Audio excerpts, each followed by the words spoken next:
Good morning everyone welcome back to my channel আমি সুস্মিতা তোমরা দেখছো ডেইলি ব্লগ বাই সুস নতুন একটা ব্লগে সবাইকে স্বাগত জানাই।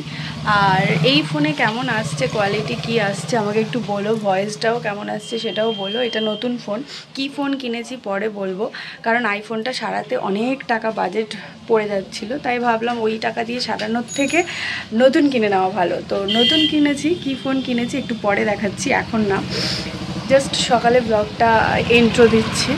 তো সকাল সকাল বেশ ওয়েদারটা ভালো আজকে। এই ফোনের কোয়ালিটি কেমন আমি নিজেও বুঝতে পারছি না এখনও, তো দেখা যাক কতদূর কি হতে পারে।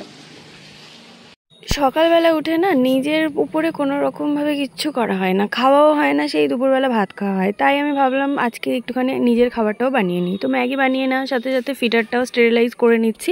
আজকে সকালে ওকে দেবো যে সুজি, কলা আর দুধ, যেটা মিক্স করে দেবো আর কি। তো সুজি, কলা এই যেগুলো দেখাচ্ছি আমি, যে প্রত্যেক দিন বা প্রত্যেকবার একই খাবার দিই এমনটা কিন্তু না, আমি রোজই চেঞ্জ করে দিই, কারণ নাহলে ওই ব্যাপারটা হয়ে যাবে না একঘেয়েমি, তাহলে আর খেতে চাইবে না। সেই জন্য আজকে সকালে সুজি দিচ্ছি আমি, আর কালকে সুজিটা দেবো না, আবার পরের দিন হয়তো দেবো, বা পরের দিনই বা দিলাম না, তার পরের দিন দিলাম, মানে এরকমভাবে আমি চেঞ্জ করে দিই। আর সুজিটা আমি এদিকে বসিয়ে নিয়েছি, আর এই যে একটা কলা দেখো, ছোট্ট মতো একটা কলা, এই কলাটা মিক্সিতে আমি পুরোপুরি ভালো করে ব্লেন্ড করে নেব। তার কারণ হচ্ছে আমার মেয়ের একটা সমস্যা আছে, এটা অন্য মেয়েদের বা বাচ্চাদের সমস্যা কিনা জানি না, একটুখানি যদি একটু ঢেলা মতো থাকে না, সেটাকে ও মানে ওয়াক তুলতে থাকবে, খেতে পারে না। তো সেই জন্য আমি এটাকে মিক্সিতেই ব্লেন্ড করে নিই পুরোপুরি। তোমরা চাইলে এটা কাঁটা চামচ দিয়েও ভালো করে ব্লেন্ড করে নিতে পারো, তোমরা তোমাদের বাচ্চাদের অ্যাকর্ডিং করে নিতে পারো, কারণ তোমাদের বাচ্চারা কেমন খাবে তোমরা ছাড়া কিন্তু কেউ বুঝবে না। তো যাই হোক, আমি দেখো করে ফেলেছি পুরোপুরি পেস্টটা, এর মধ্যে কোনো রকম ওই ঢেলা টাইপের কিছু নেই, একদমই পেস্ট। তবে আমি বলবো যেহেতু 10 মাস বয়স, একটু পেস্ট করেই খাওয়ানো ভালো। আর এদিকে আমার সুজিটা দেখো, আমি না সুজিটা প্রথম যখন নিয়ে আসি তখনই না পুরো সুজিটাকেই হালকা করে ভেজে রেখে দিই, আর একটু লাল লাল করেই ভাজি, আর তাহলে প্রত্যেক দিনে ওই ঝামেলাটা থাকে না। তো তারপরে আমি সুজিটা মিক্স করে নিচ্ছি কলাইয়ের সাথে। আর তোমরা কারা কারা আর কীরকম টাইপের ভিডিও দেখতে চাইছো আমাকে অবশ্যই কমেন্টে জানিও। আমি তো আজকে দেখাচ্ছি 10 মাস বয়সী বাচ্চাদের কি কি খাওয়ানো উচিত, সেটার থেকেও বড় কথা আমার বেবিকে আমি কি কি খাওয়াই সেটা আমি দেখাচ্ছি। তো সুজির সাথে দেখো কলাটা পুরোপুরি মিশে গেছে, কোনো রকম ঢেলা জাতীয় কিছু নেই। আমি সেই জন্যই বললাম যে পুরোপুরি মিক্স করে খাওয়ানোটাই বেটার আমার মতে বলে, কারণ ওদের তো এখন দাঁত, আমার মেয়ে যেমন 4টে দাঁত উঠেছে, সবার তো আর দাঁত সবটা উঠে পড়ে না এই সময়টা, 4টের বেশি ওঠেই না, 4টে দাঁতে কি আর খাবে বলো। তো যাই হোক, আমি ভালো করে এটা মিক্স করে নিয়েছি। এরপর যে বাচ্চা যেটা খায়, যেমন আমার বাচ্চা ফর্মুলা মিল্ক খায়, সেই ফর্মুলা মিল্কটাই আমি দিয়ে দিচ্ছি, তার কারণ একটু মিষ্টি মিষ্টি হবে সেই কারণে। আর আমার বাচ্চা একটু মিষ্টিটা আবার পছন্দই করে, তো সেই জন্য আমি চেষ্টা করি সবটাই মিষ্টি দেওয়ার। তার কারণ হচ্ছে আমি ওকে এখনও পর্যন্ত, অনেকেই অনেক কিছু খাওয়াতে বলে, আমি এখনও পর্যন্ত যেন খাওয়াইনি, যেমন ঘি, বাটার, এগুলো আমি না মেয়েকে দিইনি। তোমরা চাইলে সুজি ভাজার সময় ঘিতে ফেলেও একটু ভেজে নিতে পারো, বা বাটারে ফেলে একটু ভেজে নিতে পারো, তোমরা যারা এগুলো বাচ্চাদেরকে দিয়েছো। আমি যেহেতু দিইনি তাই আমি শুধুই ওটা জল দিয়ে ফুটিয়ে নিয়েছি। আর এই দেখো, আমি এখানে জানলার সামনে খেলতে খেলতে ওকে খাইয়ে দিচ্ছি একটা বল নিয়ে, কারণ আমি এখনও পর্যন্ত ওকে মোবাইল ধরা বা অন্য কিছু দেখিয়ে, ইলেকট্রনিক্স কোনো জিনিসপত্র দেখিয়ে আমি ওকে খাওয়ানোটা প্র্যাকটিস করিনি, আমি এইভাবেই ওকে খাইয়ে ফেলি। তো আজকে ওই বাড়ি যাবো বলে সকাল সকাল বেরিয়ে পড়েছি, কারণ বিকালে যাওয়ার কথা ছিল, কিন্তু ওয়েদারটা দেখে মনে হচ্ছে বিকালবেলাও মারাত্মক বৃষ্টি হবে। তো সেই জন্য ভাবলাম চলো যেতে যখন হবে সকালেই চলে যাই।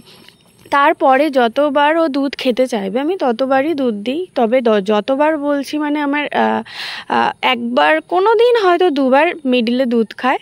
আর তারপরেই না আমি ওকে লাঞ্চটা দিয়ে দিই। লাঞ্চে আমি প্রত্যেক দিন এই 2 রকমের ডাল আর চালটা দিয়েই থাকি, তার মধ্যে যেদিন যেরকম সবজি থাকে সেদিন সেরকম সবজি দিই, সব রকম দিই। এখন 10 মাস যেহেতু হয়েছে সবে, তো শাকটাও দেওয়া আমি স্টার্ট করেছি।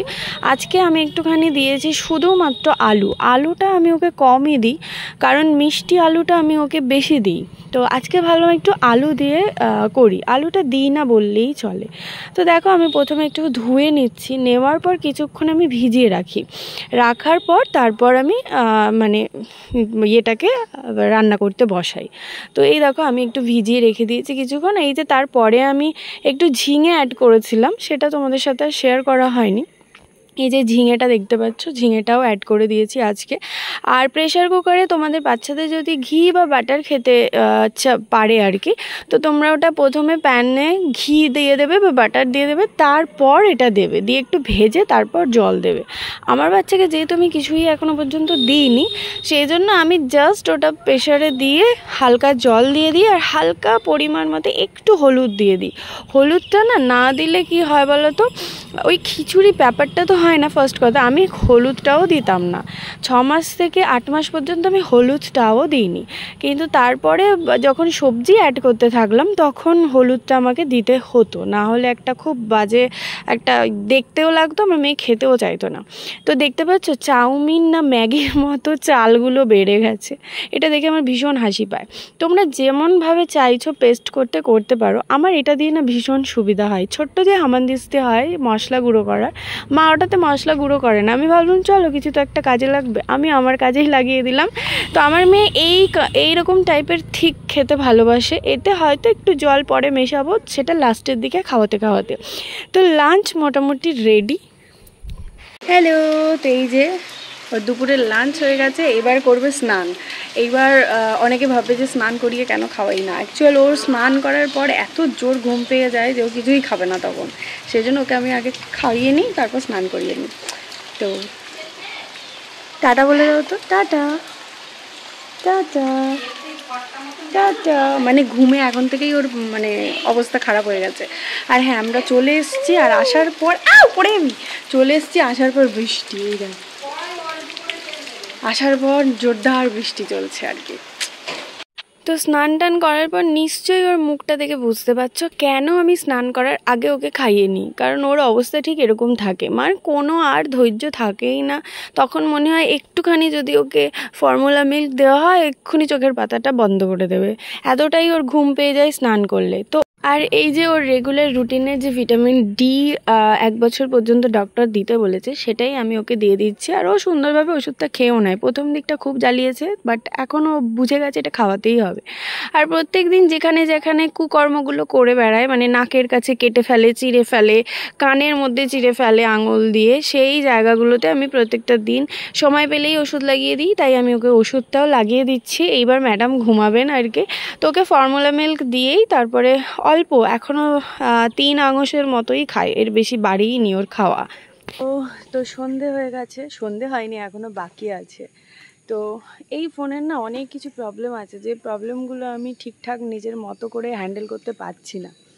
তার কারণ হচ্ছে তোমার অনেকগুলো প্রবলেমের মধ্যে একটা প্রবলেম যেটা হচ্ছে মারাত্মক প্রবলেম, সেটা হচ্ছে ভিডিওটা না অনেক কাছাকাছি দেখছি। মানে আমি যে ফ্রন্ট ক্যামেরা ধরছি মনে হচ্ছে যেন অনেকটা কাছে, আর ওটাকে না ব্যাক করা যাচ্ছে না। সো ভীষণ প্রবলেম হচ্ছে। এবার ট্রাইপড হাতে নিয়ে ব্লগ করা অভ্যাস নেই, সেজন্য করতেও পারছি না। তো বিশাল প্রবলেম হচ্ছে। তো যাই হোক, তোমরা অনেকেই বলেছিলে যে আমাকে রুটিনটা শেয়ার করতে ওর। তো প্রত্যেক দিনের তো আলাদা আলাদা রুটিন হয়, প্রত্যেক দিনে এক রুটিন হয় না। তো আজকে যেটা ছিল সেটাই তোমাদের সাথে শেয়ার করলাম। হয়তো ক্যামেরার সামনে আসতে পারবো না, তাই ব্লগটা কন্টিনিউ তোমরা করতে থাকো। আমি আর ক্যামেরার সামনে আসতে পারবো না, তো রাতের ডিনারটা ওর দেখিয়ে তারপর ব্লগটা এখানে এন্ড করবো। চলো আপাতত টাটা। কিন্তু হ্যাঁ, ভীষণ প্রবলেম হচ্ছে আমার। আর ওর ডিনারের জন্য বানিয়েছিলাম ওটস আর ফর্মুলা মিল্ক, এর মধ্যে আর কিচ্ছু নেই, জাস্ট ওটস আছে আর ফর্মুলা মিল্ক আছে। যখন বানাচ্ছিলাম কারেন্টটা চলে গেছিলো, তাই আর কোনোভাবে ভিডিও করা সম্ভব হয়নি, বাট শুধুমাত্র ওটস আছে, আর ওটসটা আমি আগে থেকেই গুঁড়ো করে রেখেছিলাম। চলো, গুড নাইট সবাইকে, টাটা।